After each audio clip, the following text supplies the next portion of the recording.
المشكلة مو بس فقط بالكهرب ولا انهيار البنية التحتية، المشكلة نفط وشعبنا جايع وهجرة وبطالة وأزمة إنسانية وجرايم ذكره يهز السامع ومجازر بحق الشعب وحشية. وين الضمائر والأمم والعالم؟ عنا السجون الفاضحة السرية، والمشكلة أحزاب ما به مسلم، زمرة لصوص وتدعي إسلامية، تلقى التهم ما بينهم مشتعلة، حجي يبوق ويتهم الحجية، ولو وزعوا وجبة طحين وسكر مغشوشة وفوقه بعد من نية. آبارنا نصه بفم أمريكا مثل الطفل من يرضع الممية، واللي بقى من نفطنا يا حسرة الجارة متربعة على بورية، وابن البلد عايش بذل وعازة يرجد ولتدمن له الخيرية. صار الطفل يسرق بداع اللقمة وشيخ ضرير يشحد بشفية، وكم مرملة ما له معين يعيله تفرش عباتة ناجية العبرية، وعوائل وسط القمامة تسكن وبيوتهم من التنك مبنية، وعوائل رزقه غواطي ببسي. ليش العراق بحاجة الغوطية؟ فضلت عشا مسؤول تلقى قدره زايد عليه الخال والقونية، له عائلة تتجول بأوروبا مترفهة ومزدوجة الجنسية، مجرم حرامي لو طلع على الشاشة يطلع ملاك بصورة إنسية، طيب خلوق وهادي ومتبسم ويحكي 3 ساعات بالشرعية، وإذا المذيعة مسته في تهمة يبدع لها بالفاظها السوقية. مصوا دماء الشعب مع خيراته، ذيول العمالة وروسها العبرية، صرنا نعيش بعصر نوح وآدم رغم الحضارة وطفرة العلمية، واللي يشوف أوضاعنا يستغرب إنا شعب في دولة النفطية،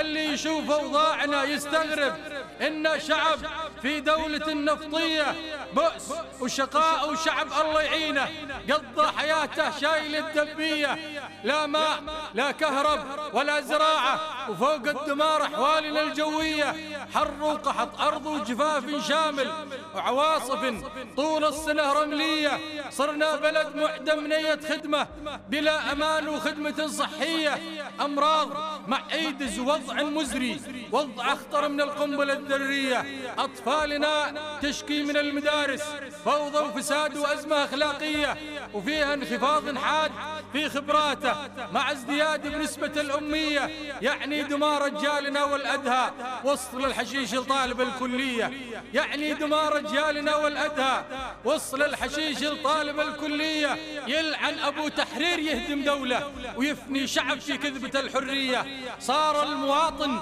حاير ومتردد بين الشرف أو عيشة دونية، أما عفيف ميت في فقره أو مجرم قاتل بلا حنية، وصار الأمن يحمى بفرقة قدره وعناصره من حرفة وجرامية، تنهب بيوت بغير خوف وعادي، تسرق بنوق وتحرق بحرفية، وقاسم عطاء يطلع يقول الحادث ما له علاقة بأي جهة رسمية، وإن اللصوص اللي سطوا على المصرف عناصره معروفة إرهابية، لكن شهود عيان تطلع تقسم إن اللصوص الأجهزة الأمنية، ولو الحرس فكر وأخوها الشرطي بكل ما حصل بأوضاعنا الكلية، يدرك بأن الجار مع أمريكا وجهان في عملة بخلاف النية، هم انهبوا خيراتنا وشبوها فتنة طوائف مهلكة وإثنية، هذا يحرك ناس تنسف مسجد وهذا يمد من ينسف حسينية، كله لجل تفتيش شعب واحد وتحويله لعدة دول حزبية،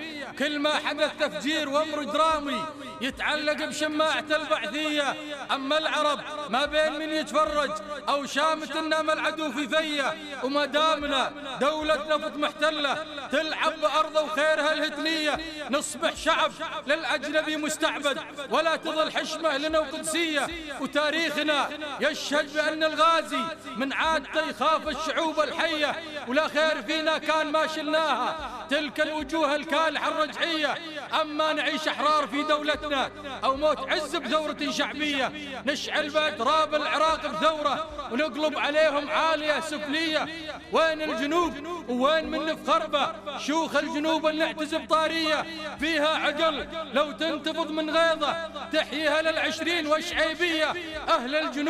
أهل الجنوب انهوسوا ثم لفوا نظام الكورة الأرضية، وارفع عقالي للعشاير كله وكل حر شريف وحرة النشمية اللي يهز ابدانهم ما يجرى ببلادنا وفيهم ضمائر حية. ثوروا على هذا النظام الفاسد، وكل خاين إلهه كرسية، كل خاين إلهه كرسية.